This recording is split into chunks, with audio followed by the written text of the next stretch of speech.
Okay, in today's video, I'm going to talk about PPC campaigns and answering the question basically,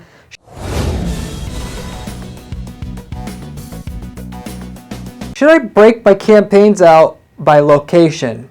And can I do so and get a huge 200 to 500% difference in the returns on those campaigns? And yes, you really will get returns that big by using the methods that I'm going to share with you on this video. It's no fluff, no clickbait.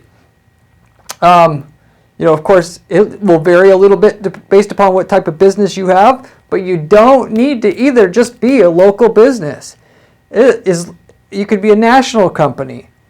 Not in every single case, but in enough cases where you should pay attention, even if you're running a national company here as well. Even if you sell products locally, I also have broken up campaigns and gotten this kind of lifted in return just by adding some localities in the campaign and breaking the campaigns up for different sub-localities. So anyway, I'm going to explain what I mean by that in this video and how it works. So you could do the same thing yourself. Just straight off the top thing, for the most part, if you sell e-commerce nationwide, you have no physical location. I think that's the only time for sure that the strategies I'm talking to you about here to break out your campaigns by location and then segmenting them that way, you're not going to get a 200 to 500% increase in ROI if you actually carry it out all the way. I'll start out by saying as well, even if you do have an e-commerce business, if you do have and with that said, if you do have a location where people can pick up stuff from your location, you still can use these strategies and still get a huge lift. Maybe not quite as large as 200 to 500%, but you also can still get a lift here as well for yourself. So I'm going to give you 5 different scenarios where mega returns are possible to outdo your competition and ultimately the returns that they're getting, which is what PPC is all about. The ads cost what they cost. Google's floated the rate for a visitor to your site about what they think the market can bear.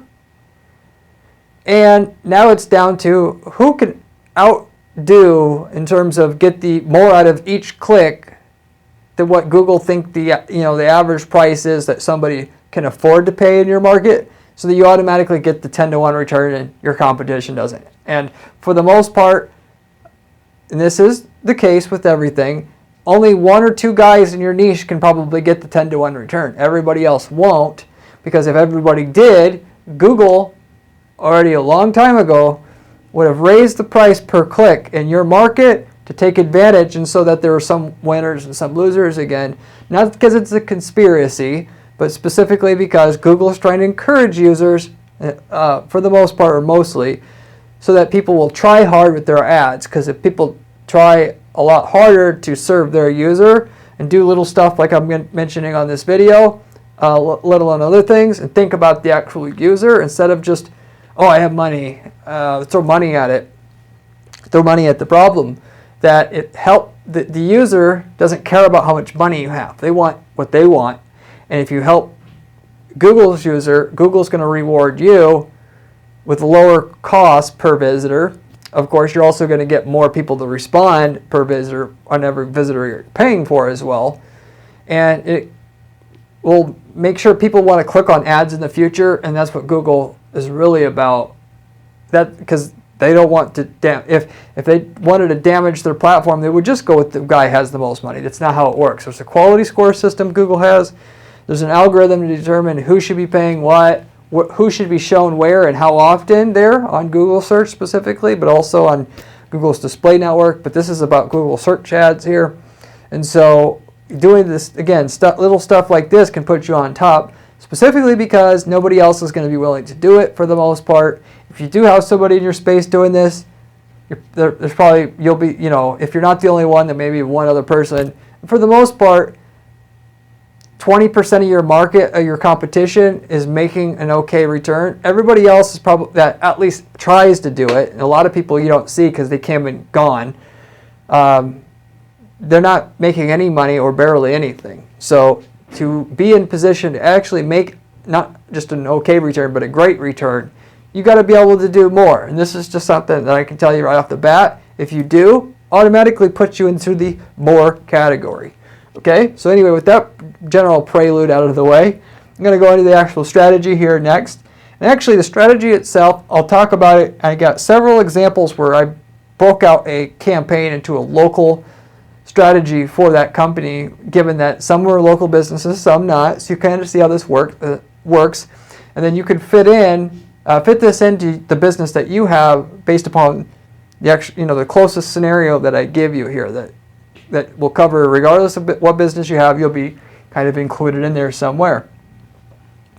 One company that I did not have on my list, and just before I get into this short list here, if you have an e-commerce company and you have a distribution center and you allow people to come into your location, what I do is I'll have a campaign set up for each location, and then I'll advertise nationwide, and I'll spend a little bit more, and I'll have a campaign that's just for within 50 miles of my distribution center for each distribution center that I have, and I'll pay upwards of double per click or per visitor for those campaigns, where if they're close to my distribution center, we're running our ads more aggressively, and then nationwide will bid, but less, because the overall expected return is lower, and you can set up so that the location you have set up for directly surrounding each of your distribution centers will be a negative location in the nationwide context of running the campaign, which is your catch-all for all other locations nationwide, which aren't directly surrounding your distribution centers. And with that, each campaign that's specifically designated for each of your distribution centers, which will have one campaign for each, your campaign's ad is going to say, and just going to capitalize on it as much as possible. Come to our local distribution center, save on shipping, no shipping, no other costs, get your product for less. And when they click on the page, they should go to a site which says they have a picture of your location, a map and everything showing where it is, a button for driving directions, and then it'll say if you want to check our inventory, click on this button, and then they'll go to your main site. They can check out your inventory, see what so that if they do come in, they're not going to be disappointed. Call and ask questions first if they need to, and then come in, or just anyway order online. And in general, you win either way there, if they do order online or not. But then you're tapping into as much as possible the traffic that is more valuable to you than not. That's going to get you a bump in your returns on your campaign. The more distribution centers you have, of course, and the wider the general catch-all campaign that you have, the greater the increase in return that you're going to get overall with that. So anyway, that's one general scenario, specifically in the e-commerce context, nationwide e-commerce campaign itself that you may be running. The next first thing on my list here, or type of business that I'll mention here, is these are all campaigns that I've run in the past, or currently do run to this day. Travel package seller. So the company sells travel packages. With that, instead of just targeting people looking for travel packages and sending them to the site and making them search for what area they're interested in, we broke all the keywords down. We found what keywords were eligible by doing deep keyword mining, and then running a test campaign to see what keywords have enough search volume to be bid on and which ones don't. And then if they had a travel package, or it was a specialized travel package company, but if they said keyword and then travel package, and the location, then that keyword would be paired with an ad that said check out our travel packages in Denver. And with that, then we sent people to the search results page for Denver, right?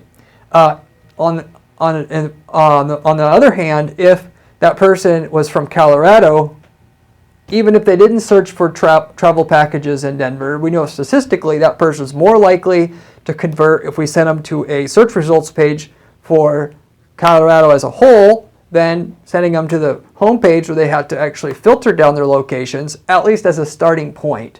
In that particular situation, I would have a custom landing page just for those situations where they could see immediately the Colorado listings, but then quickly also be able to jump to any other location and not make it clear that you're trying, focusing too much on Colorado since you don't really know that yet. But so it's either continue looking at Colorado, or without thinking, you can easily see you could jump to any other location. So is it Colorado you want? We have this ready for you to go already, instead of having to search for it, which in half the cases they were looking for Colorado in this case. In the other half, they searched, and that helped versus sending people to a search results page right off the bat, because it's all about how quickly you can engage somebody. The quicker you can engage, the less the bounce rate, the higher the return on the traffic. So that's how we got a 200+% return in that case. Next situation, local roofing company. And this could apply for any local contractor, local service company. Could be a swimming pool builder. We worked with quite a few of those. With that, whether or not you serve customers in different states, area codes, or just different parts of the city, you'll break down, you can do this, and you will break it, so any of those situations, this generally applies. For the pool companies, we would set up, instead of just having one campaign that targeted the whole city of Denver, going back to the Denver example, we would have it broken down so that each neighborhood was represented by a whole set of campaigns. So in other words, we had all our keywords we knew we needed to target, and then we made copies of it for each neighborhood they had, and so that each set of campaigns for each neighborhood would have that neighborhood name in the ad. Given we're going to them, we serve their market, they're searching from that neighborhood and they see their neighborhood in the ad. What ad do you think you're going to click on out of the 4 listings there? Double the click-through rates, and therefore double the return, and double, not only half the cost per click then due to the increase in click-through rate and quality scores, but also double the amount of people clicking on your ad and your available finite market that you have that way. So you could do that. Of course, if, by the way, you have different, the number, so you have your area code, and then there's the 3 numbers after that, then the final 3 numbers. If you're targeting people in different parts of the city, in different neighborhoods, by the way, you want your landing page, you want the neighborhood above the fold before you scroll, which will, again, help you a ton. So you definitely want to do that. Some form of the keyword, if you can do it, if you can handwrite the keyword, which isn't the point of this video, but what I was going to say about this specifically as well was you want the telephone number, the 3 digits in the middle to match the neighborhood that you're in, so people inherently know you're not fooling with them. You actually do serve their market, because the less people have to think, the more you're going to make. That's the case with any of the online marketing and PPC strategies that you have to go through and do to make money for your company. If you have, you serve different area codes, what you're going to do is you're going to have telephone numbers with unique, you're going to buy a telephone number, or you're going to get a unique number pool from your call tracking provider like CallRail, so that the unique area code can be on each page for each area code that you're targeting, so that you, using the same concept as before, they're going to see the biggest city in that particular area code in the ad, so they know that you're local. And then when they go to the landing page, they're going to see their area code and the phone number, so they also know that you're local, and you're not just playing tricks with them with the sophisticated campaign setup that we're doing, which you actually are. You're just tricking them to hire the best company. Let's just put it that way. And if you, of course, target different states, it's the same thing. You would have then a set of campaigns for every state, so that the state at least could be in the ad, and you're going to send people to a page that has a telephone number representing an area code, which is within the highest, most populous area code in that state, which is the best you're going to get there. But in the case, you want the state on the landing page, and if it's the area code, you want to say you serve that general market as best as you can on the landing page as well. That kind of, so that'll get you your 200 to 500% return, regardless of which of those you generally fall into, of how local, quote unquote, you are. That said, moving forward, professional matchmaker service. So if you have a national service, you could have a nationwide national service, an engineering service, product development service, whatever, anything like that. Whether you want people to come into your office or not, it doesn't matter. You could do a local campaign. You find the top 20 metro markets, you create a campaign for each one of them. Starting with, you have one campaign that targets all the keywords as normal, like anybody normal person would do that's not like me. And then you, just like the last local campaigns I talked about, you create one copy of that entire campaign for each of the top 20 metro markets so that the ad can say the city name in it, Matchmaker service Miami, or Matchmaker service then San Diego, if they're from San Diego, and taking people to a page that says San Diego on it, you're going to get a 200+% increase in conversion rates and return that way due to the fact that it's broken out like that. And of course, you can still have a catch-all campaign. You don't have to just target those 20 metro areas. Those are just the ones that you should focus on in terms of bang for your buck target. And then everything else can go into a catch-all campaign. Or if you don't care about it, you can get by with just the top 20 metro markets. I recommend just going after them because your return is automatically going to be higher in the areas where you can logistically and actually set up a campaign like that that can say the actual area that the user's in the ad and in the landing page itself. And going one step further, if you have a national service as well, you have a local office. Like I mentioned, it doesn't matter if they come into your office or not. If they can come into your office, going back to the e-commerce example that I gave you before, which was a candy store where that was the case, where they had distribution centers and people could come in locally.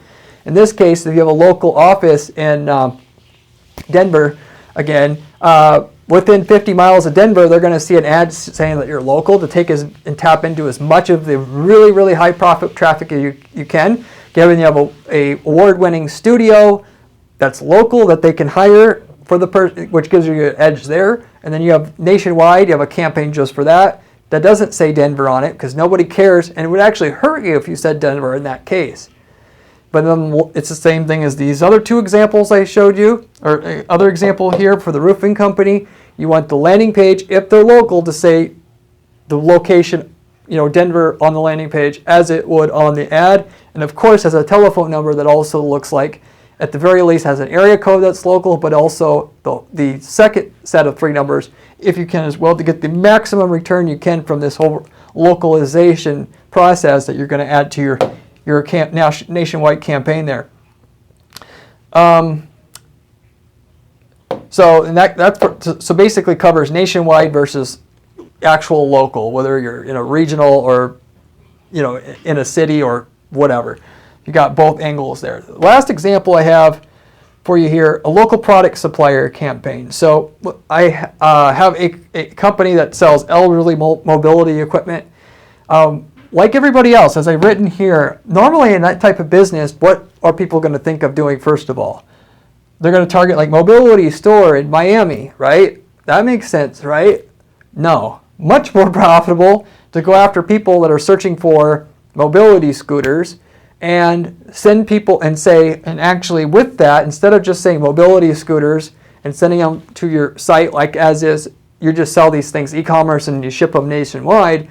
You have a local store, which is what this is about. You're going to have the mobility scooters and then Miami, so they know you're local in that case for the people that want to deal local. And it also just, in that case, most people would want to deal local anyway, even if they are going to get it shipped to them. So they have somebody to hypothetically chase down and chew out if something goes wrong with their order. And you send them to the site. And what you do is you have a custom landing page built there, kind of like the product example that I kind of mentioned at the start of this video, where what you're going to do is you're going to have a picture of the store, the map, a button to click to get driving directions, or if you want to shop around and look at our inventory first, you click a link to go to our page with our inventory so that the person can browse around, but when they want to come in or are ready to and know that you have in stock what they want, they can come back and get the driving directions and go. Some people will just want the driving directions right away. Oh, you offer mobility store stuff and scooters? I didn't know you offered that. You're close by. I'm going to go. Other people are going to want to search around. They were initially thinking they were going to shop online. They now know you're local, therefore they'd rather deal with you. So they're going to go on the site quickly.